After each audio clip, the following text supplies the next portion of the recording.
Sir, আমরা শুনেছি সন্ত রামপালজি মহারাজজি নাকি ব্রহ্মা বিষ্ণু মহেশ এবং বহু দেবী দেবতার ভক্তি ছাড়ান, এটা কি কতটা সত্য? না না না, এটা একদম ভুল কথা। কেননা আমরা কোনো জিনিস যদি আমরা শোনার আগে আমাদেরকে জানতে হবে যে এটা বলছে কেন।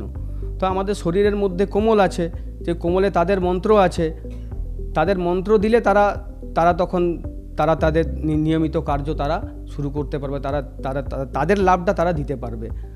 তো উনি একদম দেবী দেবতার ভক্তি ছাড়ান না, উনি সঠিক ভক্তি আমাদেরকে করাবার যে মার্গ সেটা উনি দেন, মন্ত্র দেন উনি।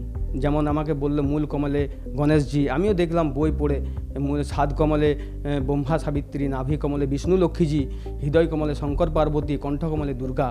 এই এই এই যে শরীরের মধ্যে কোমল আছে, এই কোমলের আমাদেরকে মন্ত্র দিয়ে এইপর আমাদের আত্মাটা আমাদেরকে এখান থেকে আমাদের বেরোতে হবে। না হলে আমরা এত দেবী দেবতা করছি, আমাদের আত্মাটা আমাদের শরীরে কোমলের মধ্যে আটকে আছে, আমরা এটাই জানি না।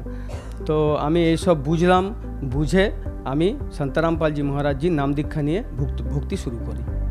সম্পূর্ণ ভিডিওটি দেখার জন্য ডেসক্রিপশন বক্সে দেওয়া লিংকে ক্লিক করুন।